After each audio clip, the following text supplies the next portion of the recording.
My name is Julie, and I'm turning 46 this year.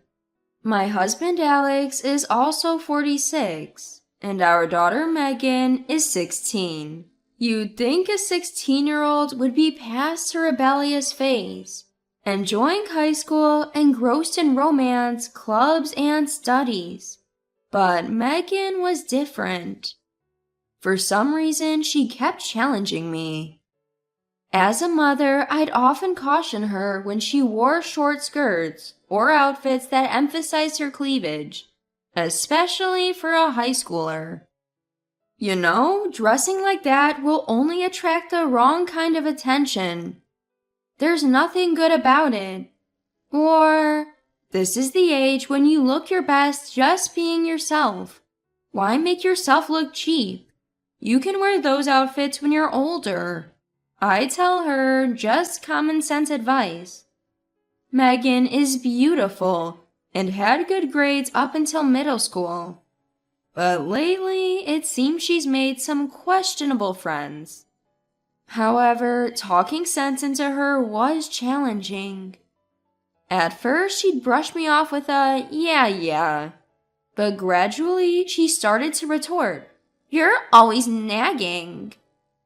Apparently, she believes that by flaunting herself, she's becoming more attractive to boys, and I'm just being a nuisance. They're not attracted to you, they're just seeing you as easy prey. She'd snap back, "Are you jealous? You're just an old lady, worn out from life. All you do is household chores without even bothering to dress up or put on makeup." Well, listen. She wouldn't let me speak. At least I'm not like those creepy older women trying to compete with their daughters, acting like they're sisters. That's just gross. No, they don't look like sisters. She might have a point, but her tone and choice of words have become harsher. Then she said something unbelievable. "Are you just jealous of how I dress? Can't handle my youth?" Why would I be jealous? I've heard there are mothers out there who are jealous of their own daughter's youth and beauty, but I'm not one of them. I have no reason to compete with my daughter. I just don't want the daughter I've cherished and raised to make a mistake at such a crucial time in her life. At 16, you might think it's not important to be liked by boys right now. If you study hard, get into a good college, and land a job at a reputable company, you'll meet plenty of great men. But life isn't just about attending a top college or working for a top-tier company. I get that. Still, the environment you surround yourself with matters. Places filled with people who worked hard tend to have more genuine individuals. That's why I hope you won't engage in behavior that attracts the wrong crowd right now. But my daughter wouldn't listen to me. In fact, the more I spoke, the more defiant she seemed to become. Back up! One day, she finally snapped at me with those words. The pain of not being understood left me drained.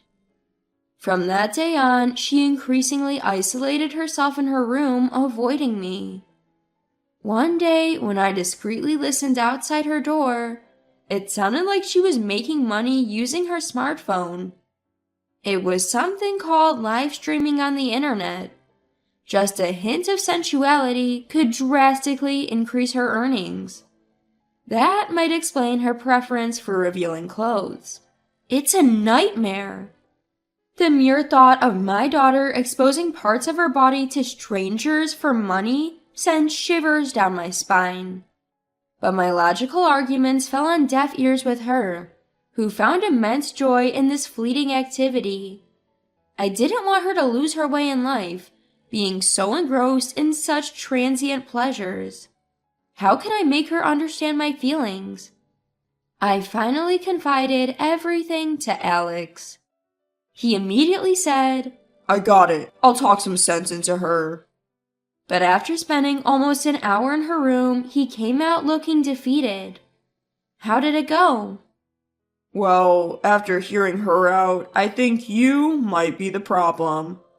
What? Maybe you're being too intrusive? She's not a little kid anymore. I wonder what kind of conversation the father and daughter had. Do you really think it's okay for Megan to continue like this? She's still underage. What if she gets involved in some online crime? You're overthinking it. It seems today's discussion didn't go well. From the next day, I kept a close watch on my daughter's actions. But my intense concerns seemed to suffocate her. Ugh, so annoying, Megan said, leaving the dinner table midway. What about your meal? I don't want it.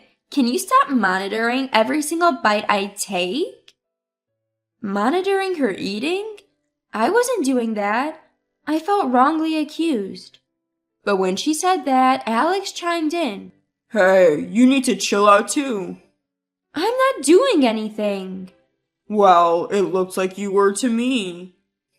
Alex wasn't picking sides. He just wanted to lighten the tense atmosphere at home. He figured it'd be quicker to convince me, his wife, than our teenage daughter. Times have changed. She's a modern kid. Let her be. Yes, I understand. The more you nag her about studying or dressing properly, the more counterproductive it becomes. Alex finally said, It's exhausting to come home from work to a tense household. You're the parent and the adult. Pick your battles. Okay. That night I cried. All the emotions and efforts I put into raising Megan.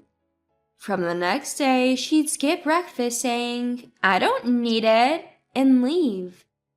In the morning, a faint scent of perfume lingered at the front door. Wearing perfume to school? Just a year ago, she was such a regular, diligent girl. It's hard to believe. And then, one night, the police called. Hello, is this the residence of Megan Smith? Yes, Megan is our daughter. What's the matter? Could you please come to the Back Bay police station? I nearly dropped the phone, my voice shaking. What happened? Is my daughter okay? Please don't worry, she's not involved in any crime. However... Yes? We found her heavily intoxicated. Can you please come pick her up? It turned out Megan was caught by the police while she and a group of friends were graffitiing a convenience store wall. I rushed to the police station. There, Megan sat, glaring in a chair. She had changed into a miniskirt and camisole at some point. Though she came home without resistance, Alex was understandably furious with her that night. What were you thinking? Megan retorted, It's because Mom's always nagging. I don't want to come home. She blamed me for her actions, and as if being taken in by the police wasn't enough, she began to act out even more, making it seem to Alex like she was the victim. Mom, did you go through my room again? I would never do that. Liar, my clothes were moved around. Stop it, it's creepy. This was how our breakfast conversation started. For Alex, morning arguments before work were the last thing he needed. Eventually, he slapped me across the face. Enough! Stop being so controlling with Megan. Don't you see? The more you push her, the more she feels cornered. He said, making me out to be the villain. Megan seized the moment. Exactly! You're annoying, overbearing, and creepy. I don't need a mom like you. Just leave. Or maybe I should leave? She threatened. Hearing this, Alex tried to calm Megan. Settle down. Then to me, You need to leave for a while. Go to your parents' house and cool off. Fine, I'll leave. At my breaking point, I confessed. There's something I need to tell you, Megan. I'm not your real mother. I had planned to keep this secret until she was older, but I felt the need to reveal everything now. Megan, for a moment, looked defiant, but I continued. You're not my biological child. You were abandoned by your birth mother and were in an orphanage when you were a baby. My husband and I, unable to have children, adopted her as an infant and raised her with all our love. Your biological mother was a troubled high school student who got pregnant young. You were abandoned, I told her. It must have been hard for her to hear this, but I continued. I didn't want you to follow in the footsteps of a mother who would abandon her child. I hoped you'd grow up right, especially knowing you had the blood of a parent who could do such a thing. Megan looked stunned. I'm not saying there's anything wrong with getting pregnant young, but in the end, you were abandoned. I wanted you to have a normal life, a happy marriage. With that, I left the house. Later, Alex told Megan cried her heart out that night. She must have been overwhelmed with emotions. After some time, when I heard Megan had calmed down, I returned home. But she seemed unchanged. Still dressing flashy and hanging out, I decided not to say anything anymore. Let her live her life. Sometimes letting go is also a form of love. Before we knew it, she was in 11th grade. As expected, her grades were poor. Her GPA was so low it seemed irredeemable. Most of her classmates at her academically rigorous school were college-bound. With her grades, she might barely make it into a low-tier private college. Realizing the gravity of her academic situation in 11th grade, she started skipping school, probably too embarrassed to face her peers. Eventually, she ended up working on a production line at a local factory after high school. But the local bad boy she used to hang out with still tempted her into mischief. It was a vicious cycle she couldn't escape. At work, she was known as the girl with the worst grades and behavior from that prestigious school. She struggled to fit in. Then one day, screenshots from a live stream she did as a prank with her then boyfriend surfaced on an online forum. The post read, SMH, live stream from high school grad Megan, LOL, even using her real name. Worse, it was one of those notorious internet forums where posts can't be removed without legal action and a hefty fee. Even if we paid to remove it, it could just be reposted endlessly. This is the digital tattoo. The shock of finding this, combined with her existing work stress, was the last straw for Megan's fragile mental state. She fell into depression. She couldn't work anymore, got fired, and became socially isolated. Day after day, she'd cry, regretting her actions, saying she didn't want to live anymore. I bit back the urge to say, I told you so. It would be cruel to blame her now, especially when she's finally realizing her mistakes. But I didn't want to abandon her, thinking this was the result of her actions. I wanted to give her another chance. If only you could finally understand now. It's too late for regrets, and she's already behind her peers. But Megan is still young.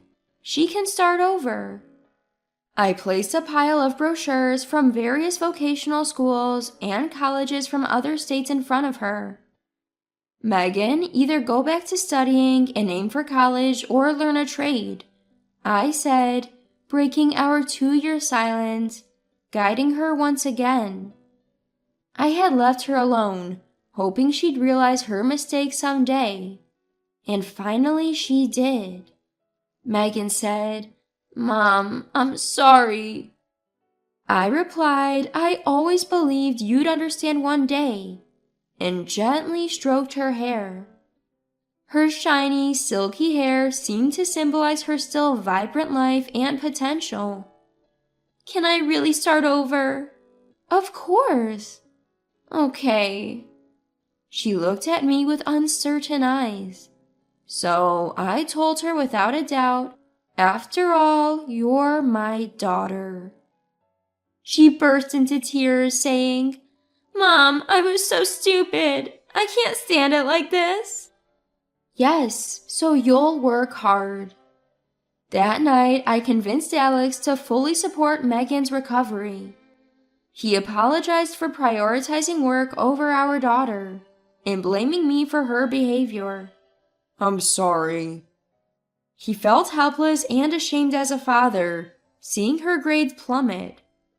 But I said, that's in the past. Let's support Megan in whatever choice she makes from now on. Alex nodded.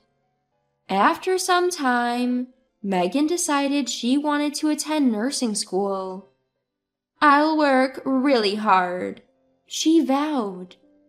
We were ready to use our savings for her.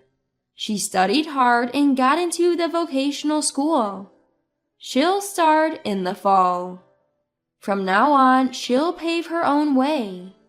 And whenever she faces challenges, I'll always be there to say, after all, you're my daughter.